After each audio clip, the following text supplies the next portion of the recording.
আর ভয় পাবার কোনো জায়গা নাই। তো আপনাদের বলে রাখছি, অনেকে বলতে পারে 2021-এর পরে যেটা হয়েছে 2024-এর পরে করব।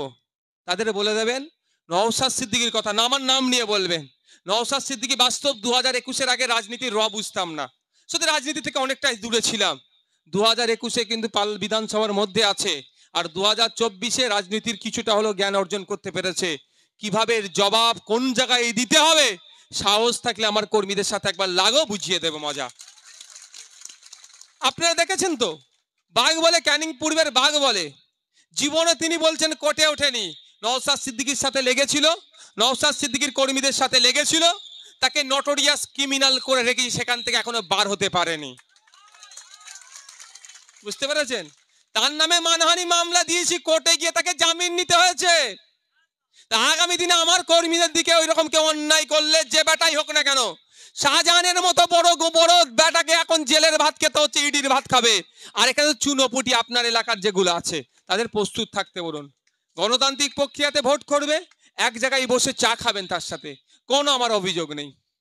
কিন্তু অন্যায় করবে, কোথায় আইনের মাধ্যমে কোথায় পৌঁছাতে হবে সেটা যথাসময়ে বুঝিয়ে দেব।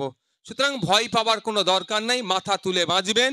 কারো দয়াতে আমরা বেঁচে নাই, কারো দয়াতে আমরা এখানে নাই, কেউ আমাদেরকে দয়া করেনি, আমরা এখানে আছি। আমাদের রুজি রুটি কারো দয়াতে হয়নি, আমরা ইনকাম করছি, কোনো নেতার টাকাতে আমরা চলিনি, আমরা খাচ্ছি, আমরা ওই জন্য চলছে। সুতরাং আমরা আমাদের মাথা তুলে দাঁড়াবো, কারো দয়া ভিক্ষা আমরা নেব না, আমরা আমাদের অধিকার বুঝে নেব। ভোট দেবে না শুধু বিকল্পের খুঁজছিল, আইএসএফ এসে গিয়েছে, খাম ছাড়া কোনো কথা হবে না, মানুষ কিন্তু কনফার্ম করে নিয়েছে। এই বোকা বানানোর জন্য তৃণমূল কিছু লোককে মার্কেটে এখন ছাড়বে, চায়ের দোকানে ছাড়বে, ওই বিজেপি এসে যাবে করে ভয় দেখাবে, কিছু ফেসবুক হোয়াটসঅ্যাপে ছেড়ে দেবে, সোশ্যাল সাইটে টাকা দিয়ে তোরা এই বলতে থাক বিজেপি এসে যাবে, আমাদেরকে ভোটটা দাও। এসব কণ্ডপাত করার দরকার নেই। এটা করে 2019-এ ভোট দিয়েছিলাম, কি দেখলাম, রাজ্যের বাইরে বিজেপি ছিল, রাজ্যের মধ্যে বিজেপি ঢুকালো। 2021-এ বিজেপি এসে যাবে বলে ভোট দিলাম, বিজেপি এসে দরজার সামনে দাঁড় করিয়ে দিয়েছে। 2024-এও যদি আমাদের এই বিজেপি এসে যাবে বলে ভোট দিই তৃণমূলকে, আপনার বেডরুমে বিজেপিকে কিন্তু ঢুকিয়ে দেবে। ভুল বলছি নাকি? তাহলে আমাদেরকে কি করতে হবে? দরজার বাইরে এখন বিজেপি আছে, ওই বিজেপিকে কি করতে হবে? ওখান থেকে বিতাড়িত করতে হবে। বিতাড়িত করে কোথা করতে হবে? বিতাড়িত করে দিতে হবে। বিতাড়িত কিভাবে করবে? লাঠি সুটা না, ভোটটা আমরা ঐক্যবদ্ধভাবে খাম চিহ্নতে দেন। পশ্চিমবাংলায় খাম চিহ্নেই পারবে বিজেপিকে বিতাড়িত করতে। জোড়া ফুল বিজেপিকে নিয়ে আসছে, খাম বিজেপিকে বিতাড়িত করবে। তা মানুষকে বলুন গিয়ে, যেটা ওরা করবে এটা একটা প্রচার রাখবে, এটা বিরোধিতা তো আপনারা কি করতে হবে আপনারা ভালো করেই জানেন। যদি এই প্রচারটার বাংলার মানুষ খাবে মনে হয়, খাবে। বাংলার মানুষ জেনে গিয়েছে বিজেপি আর তৃণমূলের সাথে কি ভালো সম্পর্ক, জেনে গিয়েছে। মোদিজির বলেছে কোমরে দড়ি বাঁধবো, কোমরে দড়ি তো পাঠায়নি, শাল পাঠাচ্ছে তার জন্মদিনে। হ্যাঁ, কোমরে দড়ি বাঁধবো বলেছিল, কিন্তু তার পরিবর্তে শাল মিষ্টি পাঠাচ্ছে। ভোটটা শুধু লুট করার জন্য এই সমস্ত বলে। ভোট মিটে গেলে আবার তারা একসাথে বসে চা খাবে, তারা চা খেলে আমার কোনো সমস্যা নাই। নওশাদ সিদ্দিকী, বিশ্বজিৎ মাইতি, আমরা তখনই চা অন্য নেতাদের সাথে খাবো যখন আমার বুথের লোকেরা এক জায়গায় বসে ভিন্ন রাজনৈতিক মতাদর্শ থাকার ফলেও চা খাবে, তারপরেই আমরা চা খাবো, তার আগে চা খাবো না। যেটা বলছিলাম, ওরা এটা বুঝাবে, আর একটা কি বাড়িতে বাড়িতে চলে যাবে, মাসি, পিসি, চাচা, মামা, খালা, বয়স্ক লোকেদেরকে আগে ধরবে। আচ্ছা, তুমি তো বুঝতেই পারছি, সব বোঝানোর চেষ্টা করবে, বুঝেও যাও, এখন বুঝিয়ে পারবে না। বুঝতে পেরেছি তুমি ভাইজানকেই ভোট দেবে খাম চিহ্নে, তো কেমন ভাবে ইভিএম এ ভোট দিতে হয় তুমি জানো তো? একে তো বয়স্ক লোক, গ্রামের সহজ সরল লোক, সেই কবে ভোট দিয়েছে তো ভুলেই গেছি আমরা, ইভিএম মেশিনটা কেমন। ভাঙড়ে হয়েছে আমার সাথে ওই রকম কিছু সংখ্যক লোক, বাড়িতে বাড়িতে বুতে বুতে গিয়ে কিছু মেয়েরা গিয়ে এরকম বুঝিয়েছে, বলেছে প্রথমে 1 নম্বরে ভাঙড়ে তৃণমূলের ছিল, বলছে 1 নম্বর সুইচটা অন করবে, তারপরে ভাইজানকে খাম চিহ্নে ভোট দেবে। মানে 1 নম্বর সুইচটা অন করা মানে বুঝতে পারছো তো, কেল্লা পথে ভোট হয়ে যাবে। তো আপনারা কি করবেন, ইভিএম মেশিনের যে আমাদের যখন সিম্বল অ্যালটমেন্ট হয়ে যাবে, ওর দরকার লাগে 2-4 বার মানুষের বাড়ি যেতে হবে, যাবেন, সেটা প্রিন্ট করে মানুষের দ্বারে দ্বারে গিয়ে দেখাবেন। আমাদের 3-4 নম্বরে হয়তো আসতে পারে নাম আমাদের, তো যত নম্বরে আসবে সেটা নিয়ে মানুষকে দেখাবেন। অন্য কোনো সুইচে হাত দেওয়ার দরকার নাই। যদি আইএসএফকে ভোট দিতে চান, যদি ভাইজানদের জনপ্রতিনিধি তথা জনগণের জনপ্রতিনিধিকে পার্লামেন্টে পাঠাতে চান, তোমার রুজি রুটির কথা পার্লামেন্টে গিয়ে বলবে। তোমার নাগরিকত্ব যাতে না কেউ কাটতে পারে তার হয়ে পার্লামেন্টে গিয়ে লড়াই করবে। তুমি কৃষক, তোমার বিরুদ্ধে বিল নিয়ে আসলে তৃণমূলীদের মতো চুপচাপ কম্প্রোমাইজ করে নেবে না। কৃষকের হয়ে পার্লামেন্টে কথা বলবে, দেশের নাগরিকের হয়ে আওয়াজ তুলবে। যদি জনগণের জনপ্রতিনিধি পাঠাতে চাও, অত নম্বরে আমাদের আছে, এই দেখো এইখানে গিয়ে হাত দেবে, সুইচটা এখানে গিয়েই প্রেস করবে। এটা বাড়িতে বাড়িতে গিয়ে আপনাদের বলতে হবে। অন্যথায় তৃণমূল কিছু লোককে টাকা দিয়ে ফিট করে কি করবে, ওই ওদের 1 নম্বরে কি 2 নম্বরে নাম আসলে বলবে কি বলবে? বলবে 1 নম্বর কি 2 নম্বর সুইচটা টিপলে মেশিন অন হবে, তারপরে যেখানে ইচ্ছা ভোট দাও। সব ভোট ওইদিকে নিয়ে নেবে। এটা মাথায় থাকবে তো ভাই? আপনি কর্মী বন্ধুরা যারা এসেছেন, শেষের দিকে একদম এসেছি, আর ভয় পাবার কোনো জায়গা নাই। তো আপনাদের বলে রাখছি, অনেকে বলতে পারে 2021-এর পরে যেটা হয়েছে 2024-এর পরে করব।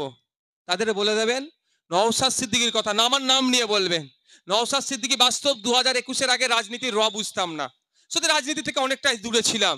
2021-এ কিন্তু বিধানসভার মধ্যে আছে, আর 2024-এ রাজনীতির কিছুটা হলো জ্ঞান অর্জন করতে পেরেছে। কিভাবে জবাব কোন জায়গায় দিতে হবে, সাহস থাকলে আমার কর্মীদের সাথে একবার লাগো, বুঝিয়ে দেবো মজা। আপনারা দেখেছেন তো, বাঘ বলে ক্যানিং পূর্বের বাঘ বলে, জীবনে তিনি বলছেন কোর্টে ওঠেনি। নওশাদ সিদ্দিকীর সাথে লেগেছিল, নওশাদ সিদ্দিকীর কর্মীদের সাথে লেগেছিল, তাকে নটোরিয়াস ক্রিমিনাল করে রেখেছি, সেখান থেকে এখনো বার হতে পারেনি। বুঝতে পেরেছেন? তার নামে মানহানি মামলা দিয়েছি, কোর্টে গিয়ে তাকে জামিন নিতে হয়েছে। তা আগামী দিনে আমার কর্মীদের দিকে ওই রকম কেউ অন্যায় করলে, যে বেটাই হোক না কেন, শাহজাহানের মতো বড় বেটাকে এখন জেলের ভাত খেতে হচ্ছে, ইডির ভাত খাবে। আর এখানে চুনোপুটি আপনার এলাকার যেগুলো আছে তাদের প্রস্তুত থাকতে বলুন।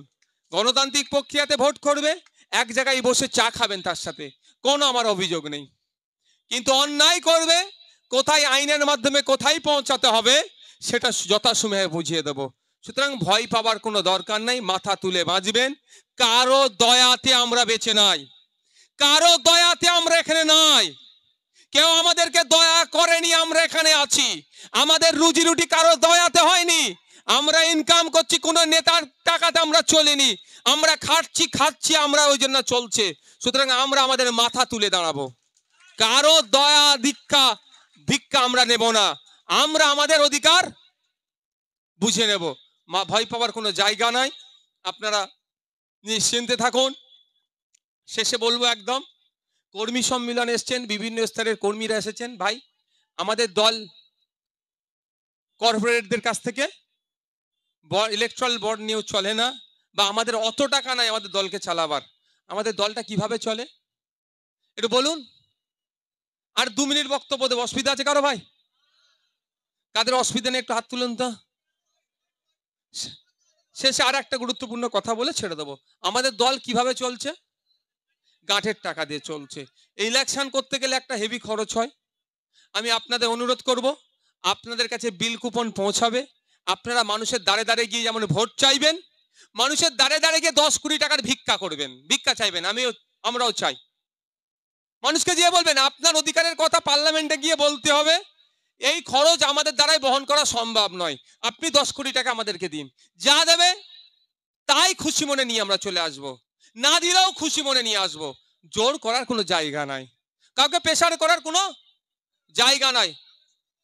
একদম 10 টাকা 20 টাকা বাজারে যাবেন, মানুষকে বলবেন, দেখবেন দেবে মানুষ। মানুষ তো অন্যায়ের হাত থেকে বাঁচতে চাইছে, যে জুলুম হচ্ছে তার থেকে বাঁচতে চাইছে, কারণ তারও পরিবারের মেয়ে আছে, মহিলা আছে। নাহলে এদের যা রমরমা বেড়ে যাচ্ছে, ওই সন্দেশকারীতে শুধু পিঠে করার জন্য রাত 10টায় ডাকবে না, আপনার বাড়িতেও ডাকতে পারে।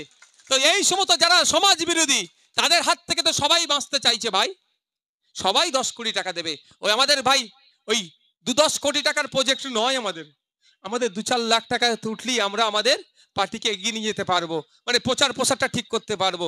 অনুরোধ করছি আপনাদেরকে, লজ্জা পাওয়ার কোনো জায়গা নাই, লজ্জা পাওয়ার নাই। আমি চাইতে যাবারে মানুষের কাজ করতে নেবেছি, তো সমাজ ব্যবস্থা পরিবর্তন করতে নেবেছি। সমাজ ব্যবস্থা পরিবর্তন করতে গিয়ে এই দেখুন 3 জন এখানে জেল খেটেছে, শাহাবুদ্দিন সিরাজি, মালেক ভাই, আমি 3 জন এখানে, আরো আপনাদের আছে ছেলেপুলেরা, আমাদের বিভিন্ন আছে, এই তো কোথায় গেল, এই সুমি আসো, এরা দেখুন না, আমরা তো সবাই জেল খেটেছি, আমরা একবার নয়। এই সমাজ পরিবর্তন করতে গিয়ে আমাদের মেঘনাদ বাবু আপনাদের এখান থেকে যিনি প্রার্থী হয়েছেন এই পঞ্চায়েত নির্বাচনে, ইনাকে তো ভেবেছিল মরে গেছে, ছেড়ে চলে গেছে, নাহলে হয়তো মেরে দিত। কেন তারা এত মার খাচ্ছেন? ইনার পেনশনের যা টাকা আছে, ঘরে পরিবার, ছোট্ট পরিবার পরিজনকে নিয়ে সুখে শান্তিতে থেকে খেতে তারা দিন গুজরান করতে পারতো, কিন্তু তিনি বসে থাকেননি। তিনি দেখেছেন যে সমাজ ব্যবস্থাকে যারা কুলসিত করার চেষ্টা করছে তাদের হাত থেকে সমাজকে মুক্তি দিতে হবে। এই মাস্টার সাহেব শাহাবুদ্দিন সিরাজি একজন স্কুলের টিচার, তিনিও চুপচাপ বসে থাকতে পারতো তার পরিবারকে নিয়ে সে মাইনে পেত, যে মাইনে পাচ্ছে তা নিয়ে তার সুখের সংসার চলে যেত। মালিক ভাই যে কাজ করে সে তার পরিবার পরিজনকে নিয়ে শান্তিতে থাকতে পারতো। এই ভাইয়ের ছোটখাটো যে ব্যবসা আছে এর পরিবার পরিজনকে নিয়ে সুখে থাকতে পারতো। আর সর্বোপরি আমি তো বসলে আপনারা আমার হাতে টাকা গুঁজে দিয়ে চলে আসেন, তাই না? আমি দরবারে বসলে হাতে টাকা গুঁজে দিয়ে চলে আসেন, আবার এতে অনেকের রাগ হয়। এবারে আপনারা আমাকে কত টাকা দিয়েছে বলবো, আপনারা আমাকে 3 দিনে এবারে কত টাকা দিয়েছেন আমার হাতে গুঁজে বলে দেবো। ধৈর্য ধরুন, এখনো গুণা